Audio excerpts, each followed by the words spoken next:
Assalamualaikum warahmatullahi wabarakatuh. Nama saya Aiman Syafiq bin Azizan daripada Fakulti Kejuruteraan Perubatan Ijazah Sarjana Muda tahun 3. Sedang menjawab satu persoalan daripada MIG test BMFA 3123 Industrial Drive System. Ini soalan yang kedua lah, Doktor. Baiklah, untuk soalan yang kedua adalah berkaitan dengan kita nak jawab bagaimana kita nak buat sketching drawing dan apa equipment yang diperlukan dan bagaimana konsep nak design apa tu sebagainya yang telah ditetapkan method dia. Kalau kita lihat kat sini, A1 A tambah B tolak, maksudnya dia extract. Iaitu dia ada dua silinder, which kalau kita nampak sini ada dua silinder. Apa tu, ni adalah silinder A, ni adalah silinder B. So apa dia punya arahan? Arahan dia adalah berkaitan dengan A, dia kena tolak keluar dan dia kena tolak balik, dan B dia akan tolak keluar dan seterusnya akan tolak balik. So bila kita cakap kita kena guna 3 circuit method, cascade method, so kita pecahkan by 3 sinilah. Maksudnya 1, 2 dan 3. Ini kita pecah by 2 ni. Ni adalah sekali diasingkan. Manakala A dengan sini, B kita sekalikan sebab dia adalah satu connection dalam dia punya airflow yang kedua, grup yang kedua. Jadi berdasarkan dalam soalan tu dia ada tunjuk ni memorial valve. So kita kena pakai memorial valve telah disedia adakan lah, memorial valve. Jadi itu step pertama adalah kita kena pasti. Step pertama kita kena pasti berapa bilangan grup yang akan kita tetapkan. Seperti kita tahu ni grup 1, grup 2, grup 3. Maknanya which is kita kena pasang 3 circuit method lah. Kita guna 3 circuit method untuk kita pecahkan 3 grup tu. Dan yang kedua adalah kita nak set up dia punya equipment. So kalau kita lihat kat sini, kita ada dua silinder A dengan B, di mana kita akan buat pemasangan dengan direct control valve. Dekat sini yang akan connect dengan setiap silinder. Ni silinder untuk DCV untuk silinder A, DCV untuk silinder B. Dekat sini adalah dia punya memorial valve. Sini adalah memorial valve dia. Dekat sini adalah bahagian valve di mana akan ada tindakan lah daripada setiap silinder tu. Kalau silinder tu kena A, dia akan tindak balas kat sini. Dia bergantung pada tindak balas inilah penolakan silinder punya push and pull tu. Baiklah, kita start lah daripada macam mana dia flow tu. Baiklah, kalau kita start daripada A, kita nak mulakan bagaimana silinder tu dia extract keluar. Jadi pemasangan dia adalah kalau kita lihat dekat sini bagaimana dia flow, bagaimana air flow dia untuk dalam pergerakan dia. So kita start daripada sini. Mana kat sini daripada reservoir, daripada inilah air supply. Maknanya kita sekarang di keadaan rest position. Maknanya dekat sini kita akan start, di mana kita akan lalu dekat bahagian sini. Dia sekarang ni adalah bahagian B kosong.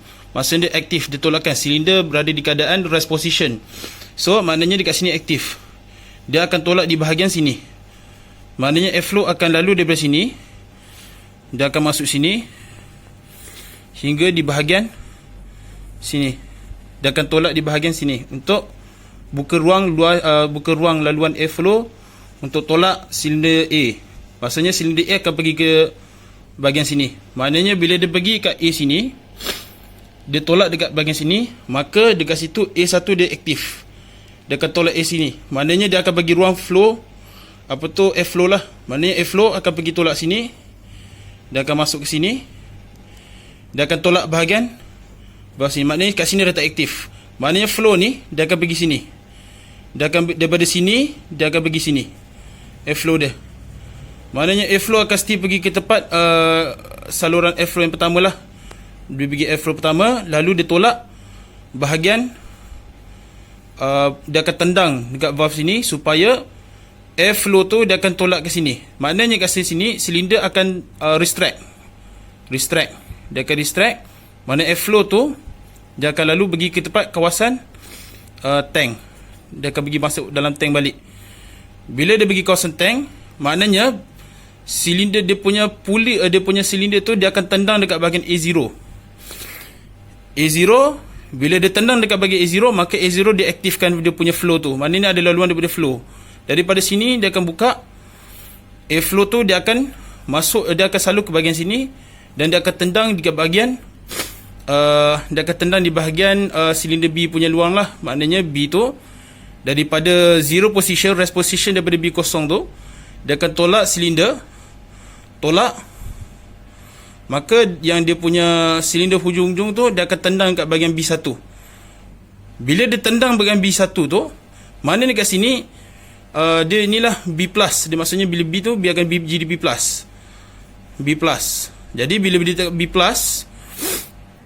dia cakap B+, dia tendang dekat bahagian B1.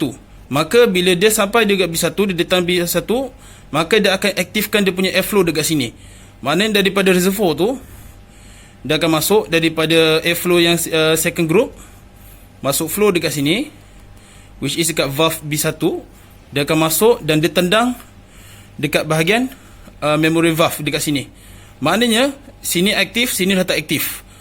Okey, bila balik pada sini, bila kita tahu A1 dia still ada berada di sini, maknanya dia akan still flow dekat sini.